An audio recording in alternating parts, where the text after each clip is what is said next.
What's up there guys, it's Mac, and this time I'm just going to show you a quick video on the pickups I did from my London Gaming Market tour.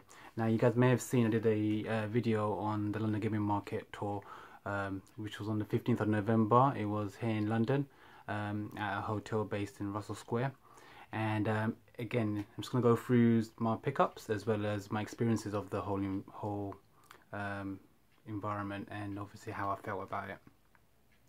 Now generally gaming markets where you get stands and you get people selling cartridges, old games, consoles, this type of environment. I mean, I don't know about other people living in London in particular, but if you do know, please tell me. But I don't really see them no more. I mean, I remember growing up going to a Sunday market in East London, and to go to the Sunday market with my brothers, sometimes with my older brother, sometimes with my dad, and we used to check out, generally it was like all kinds of stuff there, but I used to always go to this one particular game store that always used to have really expensive N64 games, and this was the time when we had an N64, and picking up games for that was a chore because it was really expensive. We had to literally save up months and months before we can pick up at least a few games.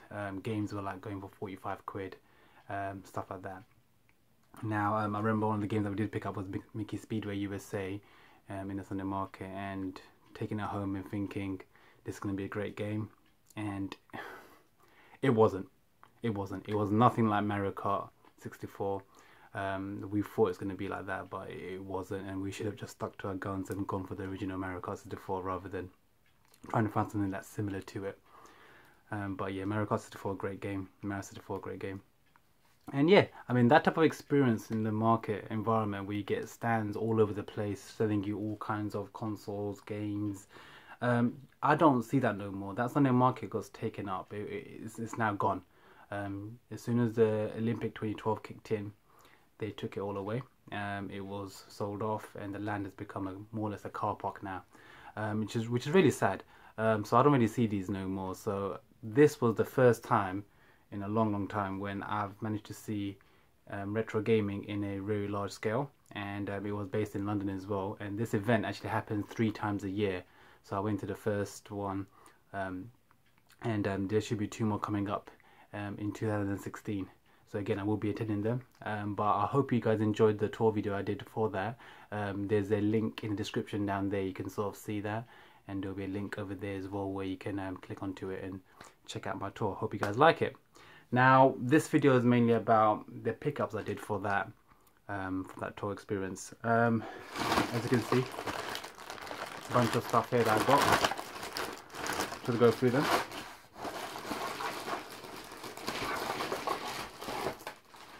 First of all, I'll just go through a few games that I had.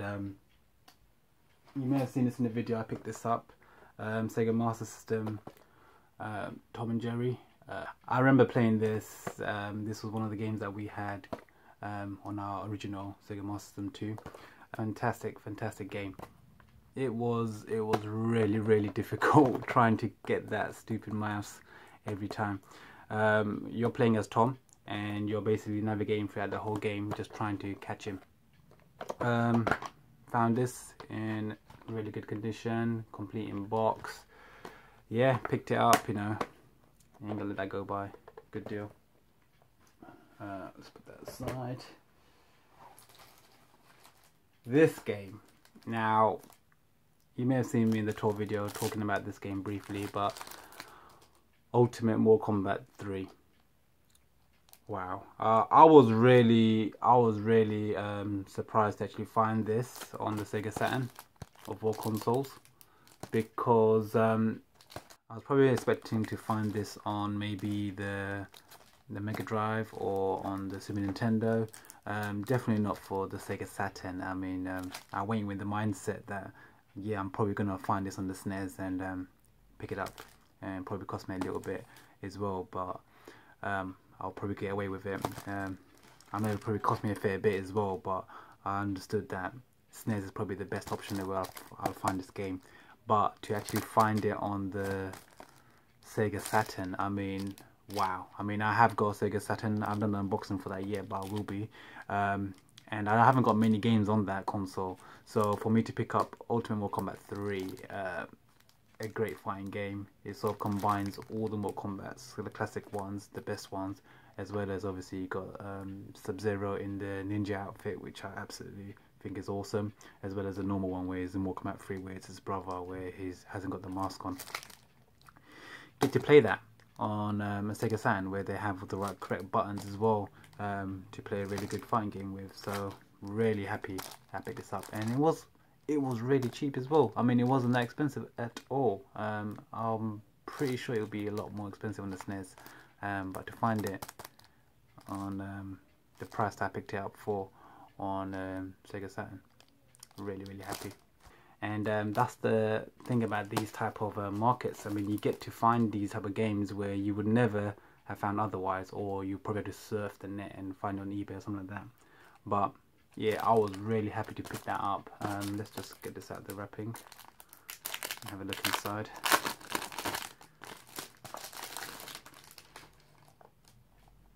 So let's open this out.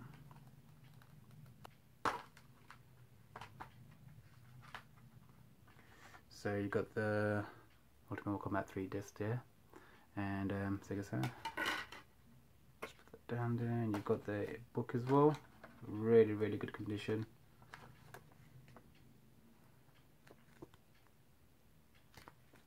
Yep, really happy with that. This should be good. Okay, what else we've got? I also picked up Quake 2 for the N64. I remember playing Quake growing up, and it's one of those games where I just really remember playing on the PC as well as on the N64. Especially on N64, playing multiplayers with my brothers. It was a whole heap of fun. So definitely had to pick that up, and I'm gonna try and get the whole set. So I'm trying to get Quake, the other previous version as well as the newer versions. So that's a good game. Sonic Adventure for the Dreamcast. Again, I love finding retro games, especially consoles where games for consoles where they don't make them no more, and that's why the London gaming market was so amazing to sort of just see these type of games, and old generation consoles as well.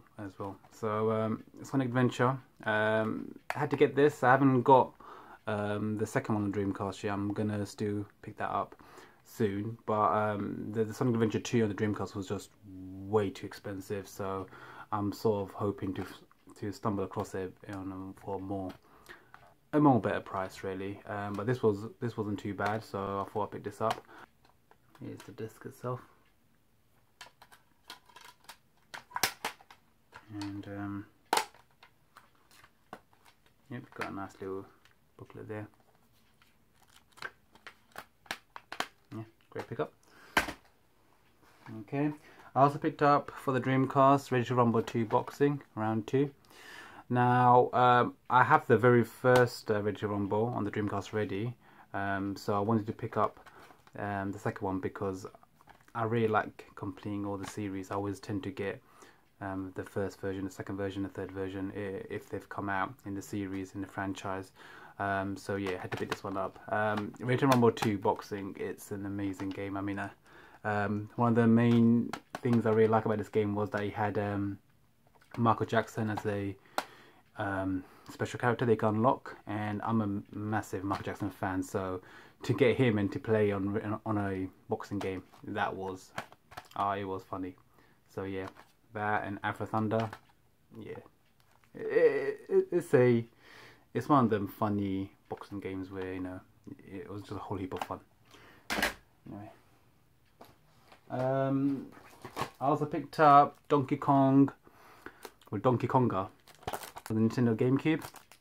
Now, the reason I picked this up is because you may have seen I did an unboxing. We had the Donkey Kong Bongo, and I also had this game as well that came with it, Donkey Kong Jungle Beat.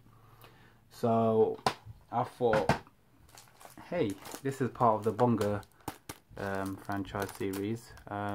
You can use the Bongo with it, so I thought, yeah, I might as well start picking that franchise up as well. I think there's about 3 of these that came out in the series, so yeah, this is probably the first one, so I'm going to start collecting those as well. But yeah, should be good. X-Men Next Dimension on the Nintendo Gamecube. I got quite a few X-Men games now, but yeah, saw this one again, very good deal, so I thought, you know, might as well. But yeah, you don't really get many GameCube games for too cheap these days, so when you do find one and it's a decent game that you might actually play, yeah, definitely I'll pick it up. Pick this one up, Sonic the Hedgehog 2. Again, a classic game, you know, complete in box, and yeah, who doesn't want a Sonic original cartridge? So yeah, complete in box with the inlay and the game. So yeah, had to grab that. I did an unboxing on the Mega Drive that I had, and it was a boxed version, so it also had Sonic the Hedgehog on the actual box. So I thought, let me get the game as well as a separate unit to sort of complete the set. So yeah, if you didn't see that, there's a link in the description over there. Have a look at the Mega Drive unboxing. Picked up a NES controller as well. Yeah, nothing special, but yeah, just picked that up. And this